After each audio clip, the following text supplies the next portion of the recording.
Oh my goodness, listen to that rain. Yep, looks like we're all clear, kids.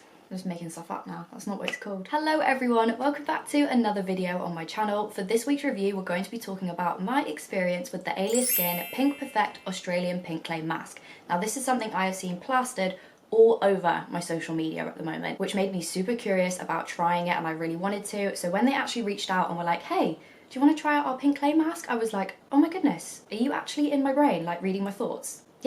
Yeah, I do. But just a disclaimer, guys, even though this product was very kindly gifted to me, it doesn't mean that I'm not going to give you my honest opinions on it. I'm going to tell the truth, the whole truth, and nothing but the truth. I'm coming for you, Alya Skin. If you want to see more videos like this, make sure you subscribe to my channel, but turn on your notifications, because I don't think YouTube are holding up their end of the bargain at the bin and telling you when I post videos. Also, follow me on my social media accounts as well. One, because you won't miss out because I always say when I'm posting, and two, because I always do like sneaky previews of what I'm doing. I kind of hint at what I'm going to be reviewing next and just give you like mini reviews on products that maybe I don't want to do a whole video on. So I have actually been using this mask for quite a few weeks now. I would say this arrived around about the 22nd or 23rd of April, and I'm currently filming this video on the 3rd of June. It gives you a bit of an idea about how long I've actually been using this mask for. I've been using it like 2 to 3 times a week, but more recently I've been using it a bit more just because my skin like kind of went really good and then had a little bit of a dip. I'm gonna be honest. But I have actually got like before, during and after pictures of the whole process. I've got loads of clips of me applying it, loads of clips of my skin like during the whole process. So I'll kind of go through and pop them on the screen like occasionally so you can see whilst I'm speaking. And as you can see, I've made quite a dent in this pot, which kind of gives you an idea about how much product you get for what you pay. I believe in the UK, well on the UK part of the website, it retails for £29 per tub. You can also buy this in like a twin pack, which makes it slightly cheaper. They also have a bunch of different other products that they obviously recommend for you to use alongside the mask. So if you haven't seen this mask before, it's supposed to help detoxify, brighten, as well as tighten your pores. It's vegan and cruelty free, as well as being safe to use for people that have eczema, rosacea, and also just sensitive skin in general. On the website, they do actually say to use this mask 3 to 4 times a week, and of course recommend to use their other products alongside for best results. They highly recommend that you remove this mask with lukewarm water and a flannel. I very much agree with that, just because I find that clay masks are a lot harder to remove than normal masks. So what I would do is I would apply this mask before I went into the shower, and then I would get a flannel,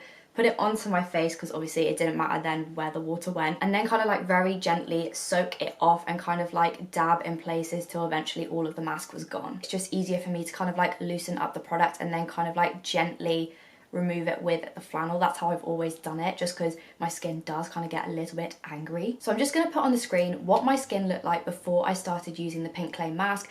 I didn't necessarily have like really bad cystic acne or anything like that. My skin's relatively clear, however, just due to like stress, I was starting to get random spots on my face that were really scarring. But the main thing that I wanted to try this mask for was because I've got a lot of texture and quite large pores on my skin. All across the tops of my cheeks, my pores are quite large, especially on my cheeks here. There is a lot of texture, and you can really see it when I apply highlighter under skin spots. I wouldn't necessarily say they're like whiteheads, because they're not ready to pop. They're just kind of like bumps under my skin, I guess is the only way I can describe it. So on the days when I wasn't doing like a full face mask, I would kind of like spot treat areas on my face. So I do the tops of my cheeks, on my forehead, on my nose, and like around my mouth here. After like maybe 2 or 3 times using the mask, I started to see my face really break out, like to the point where I was a bit like, is this supposed to be happening? Should I carry on using this? Am I maybe allergic to it? And it kept happening. Like every time I was using the mask, all of these spots were coming out, especially in these kind of like problem areas, and I was really starting to get concerned. But then I realized when I was looking at particular bumps that I had on my skin after I was using the mask, the bumps would turn into actual active spots. So I thought, okay, this might be the detoxifying part of the mask, kind of bringing these underskin bumps to the surface. As I said, they were kind of maybe like whiteheads beneath my skin that weren't ready to come out because they weren't like active spots. So maybe it was bringing out those impurities through my skin and up to the surface. And I was freaking out so much because I was breaking out, but it was just kind of all of those bumps that I had underneath my skin just coming to the surface and having their moment and disappearing, I guess. I would say pretty much none of these spots that actually came to the surface that were beneath my skin scarred or anything. It was only the ones that I'm going to admit to picking at. So after I got through the first few weeks of my skin like breaking out, I guess, my skin started to clear up really nicely. Obviously it wasn't completely perfect because with skincare you do have to use it over quite a period of time before your skin gets used to it, and so it has time to work as well. But after those couple of weeks,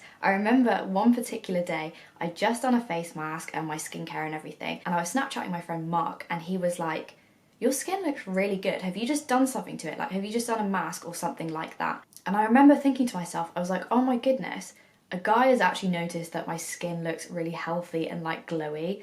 Lads don't ever notice anything like that ever. And also through Snapchat quality on my phone, I was like, shit, my skin must look alright. Kind of says a lot. I was using this mask super regularly alongside with the rest of my skincare products, and it didn't react in any funny way to any of the products that I was using with it. That may sound slightly weird to some people, but if you are using like acid-based products on your skin, they can kind of react in a funny way to certain ingredients, whether they're natural or not. But like I said, I didn't have a problem with any of those things. Also, the mask smelled really nice and fresh. It was kind of like a rose water type scent is the only way I can describe it. Really natural and like earthy in a way. One thing I did want to mention was about the brand rather than the product specifically. So this company pride themselves very much on like before and after reviews of their products. There's a dedicated section on their website of like before and after testimonies from customers. You see pictures of some people that have really severe acne, and then like after pictures as well. And the last thing I wanted to point out is, if you are still skeptical about maybe trying this clay mask out,